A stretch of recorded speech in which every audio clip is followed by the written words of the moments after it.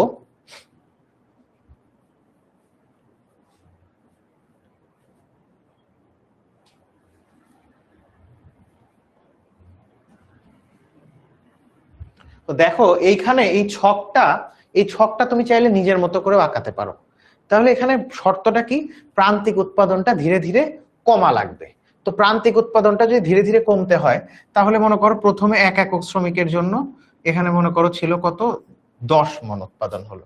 2 number শ্রমিক আসার ফলে এখন তোমার প্রান্তিক উৎপাদন ধরো হলো 15। ঠিক আছে? তো এরপরে পরের জনের ক্ষেত্রে আমি 15 দিলাম, তারপরের জনের ক্ষেত্রে ধরো দিলাম 14। তো দেখো আমার 1 নাম্বার শ্রমিক থেকে 2 নাম্বার শ্রমিকে আসলো, তো প্রথমে 1 নাম্বারের জন্য টোটাল প্রোডাকশন কত হয়েছে, 10। তো এইখানে তো এই একজন একাই 10 একক উৎপাদন করছে, তাই না? এই একজন শ্রমিকের জন্য মোট উৎপাদন 10, মানে একাই 10 একক করছে, সো ওর জন্য 10। 2 নাম্বার শ্রমিক যখন নিয়োগ করলাম তখন আমার মোট উৎপাদন 10 থেকে 15 হয়ে গেল। এই দ্বিতীয় জনের কারণে বাড়ছে বা কমছে কতটুকু, বাড়ছে 5, এই জন্য এটা +5। ঠিক আছে, সামনে প্লাস দিলাম না। 2 নাম্বার থেকে 3 নাম্বারে আসলাম, মোট উৎপাদন 15ই রয়ে গেছে, তাইলে এখানে বাড়ছে কতটুকু, 15 - 15, 0। 3 থেকে 4-এ আসলাম, মোট উৎপাদন 15 থেকে উল্টা 14 হয়ে গেছে, বাড়ছে কতটুকু, কিভাবে বের করব, 14 - 15 -1। তো দেখো ক্রমহ্রাসমান, ক্রম মানে ধীরে ধীরে, হ্রাসমান মানে কমতে থাকা। কি কমতে থাকা? ক্রমহ্রাসমান প্রান্তিক উৎপাদন বিধি, মানে প্রান্তিক উৎপাদন ধীরে ধীরে কমা লাগবে, এই হলো শর্ত। তো একই চিত্রের মধ্যে এখন তোমরা চাইলে টোটাল প্রোডাকশন আর মার্জিনাল প্রোডাকশন আঁকায় দিতে পারো। এই পাশে টিপি, এই পাশে এমপি, আর এই পাশে ওই যে উৎপাদনের, মনে করো এইটা হচ্ছে লেবার। ঠিক আছে, এই যে এই পাশে তুমি লেবার দিলা। তো এখন প্রথমে তোমার শ্রমিকের পরিমাণ কত, এই যে 1 2 3 4 একক। ঠিক আছে, তো প্রথমে তুমি টোটাল প্রোডাকশন আঁকাও। টোটাল প্রোডাকশন কত, এটা হলো, এটার রেঞ্জ 10 থেকে 15। তাইলে আমরা, আর হচ্ছে মার্জিনাল প্রোডাকশনও 10, তাইলে আমরা 2 করে করে বাড়াই, 2 4 6 8 10 12 14, এইখানে মনে করো 15। ঠিক আছে, 14 15 দিলাম কেন, 14 পরে 16 হবে, দাঁড়াও একটু বাড়াই দিচ্ছি, 14 এরপরে 16। ঠিক আছে,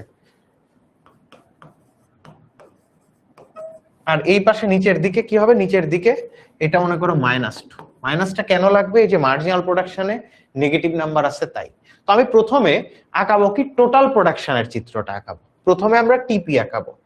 টিপি, এই টোটাল প্রোডাকশন আর হচ্ছে শ্রম, এই দুইটাকে কনসিডার করে আমি টোটাল প্রোডাকশনের চিত্রটা প্রথমে আঁকাবো। কেন?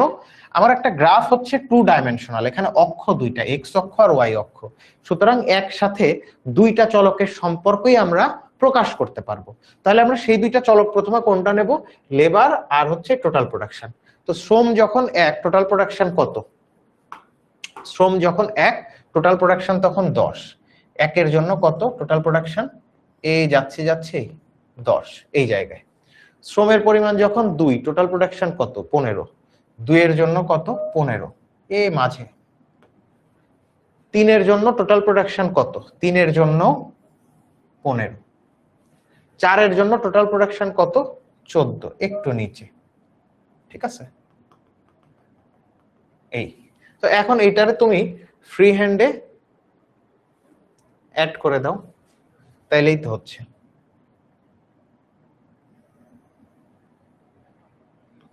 এই যেটা হলো টোটাল প্রোডাকশন, চাইলে তুমি এটা নিচ থেকেও আসতে পারো। এইটা হচ্ছে মোট উৎপাদন রেখা। এখন আমি কি আঁকবো, এটা টোটাল প্রোডাকশন বা মোট উৎপাদন রেখা। হ্যাঁ,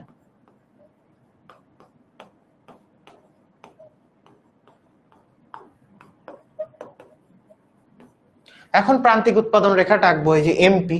এমপিটা কার সাথে আঁকবো, এই শ্রমের সাথে। আমার এখানেও দুইটা চলক লাগবে, একটা রেখা আঁকতে দুইটা চলক লাগে, একটা হচ্ছে মার্জিনাল প্রোডাকশন আর একটা শ্রম। তো এইটা আমরা চলো আঁকি। তো মার্জিনাল প্রোডাকশন মানে শ্রম যখন 1 একক, মার্জিনাল প্রোডাকশন কত, 10। এই যে এইখানে একটা বিন্দু, আমরা এরকম স্কেল না টেনে শুধু বিন্দু দিলেও চলে। যখন শ্রমের পরিমাণ 2, মার্জিনাল প্রোডাকশন কত 5, শ্রমের পরিমাণ যখন 2, মার্জিনাল প্রোডাকশন তখন কত 5, 2 এর জন্য 5, এই যে এইরকম এই জায়গায় হবে এই সোজা 5। যখন শ্রমের পরিমাণ 3,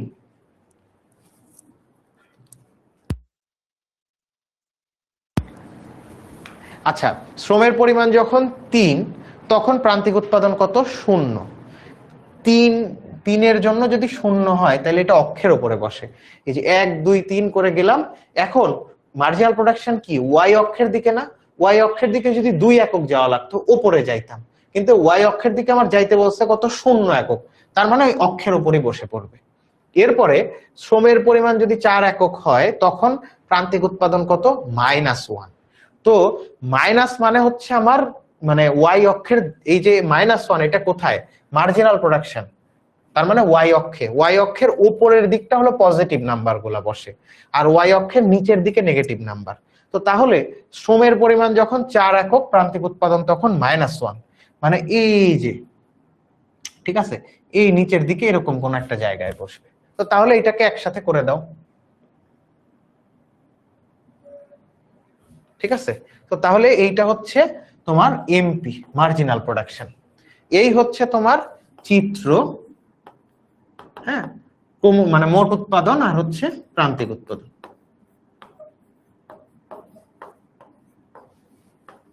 তো আমার যদি বলে যে ক্রমহ্রাসমান প্রান্তিক উৎপাদন বিধি ব্যাখ্যা করো, ক্রমহ্রাসমান প্রান্তিক উৎপাদন বিধি ব্যাখ্যা করতে বললে আমরা প্রথমে ডেফিনেশনটা দিব, এই যে স্বল্পকাল উৎপাদনের যে কোনো একটা উপকরণ নির্দিষ্ট হারে বাড়ালে মোট উৎপাদন যদি তার চেয়ে কম হারে বাড়ে তবে তাকে ক্রমহ্রাসমান প্রান্তিক উৎপাদন বিধি বলে।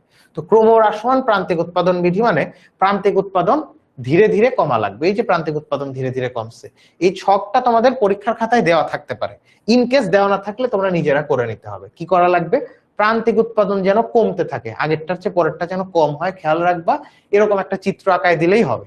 চিত্রটা টোটাল প্রোডাকশন মার্জিনাল প্রোডাকশনের চিত্র একসাথেও হতে পারে আলাদাও হতে পারে, ঠিক আছে।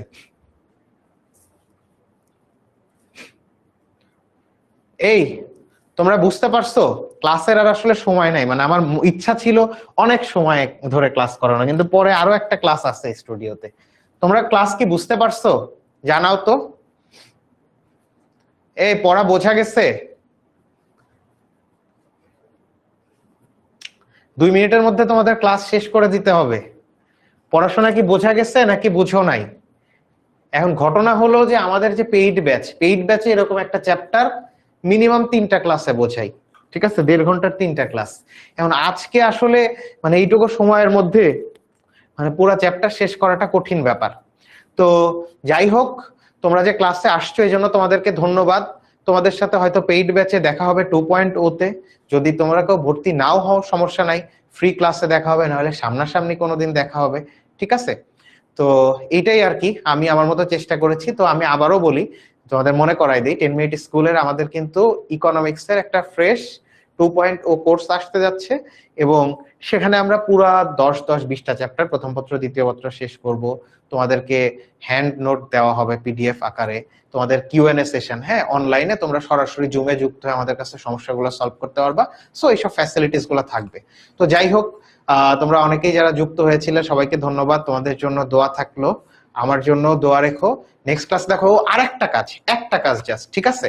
তোমরা বলতেছো ক্লাস ভালো লাগছে বা এরকম কিছু, তো তোমাদের আজকের ক্লাসের যে মোমেন্টটা ভালো লাগছে সেই মোমেন্টের একটা স্ক্রিনশট নিয়ে তোমরা এইচএসসি 27 স্টার স্টুডেন্টস তোমাদের যে গ্রুপটা আছে, হ্যাঁ বড় গ্রুপ যেখানে আমি হচ্ছে আজকের ক্লাস হবে সেটা পোস্ট করেছিলাম, সেখানে একটা রিভিউ দিয়ে দিও, ঠিক আছে। তোমাদের কাছে এই একটা জিনিসই এক্সপেকটেশন, যে ক্লাসটা যদি ভালো লেগে থাকে ভালো বলবা, খারাপ লেগে থাকলে খারাপ, ঠিক আছে, অনেস্ট রিভিউ। তোমরা আজকের ক্লাসের একটা রিভিউ, আজকের ক্লাসের যে কোনো একটা মোমেন্টের স্ক্রিনশট নিয়ে তোমরা জানিয়ে দিও কোন গ্রুপে, এইচএসসি 27 স্টার স্টুডেন্টস এই গ্রুপটাতে, ঠিক আছে।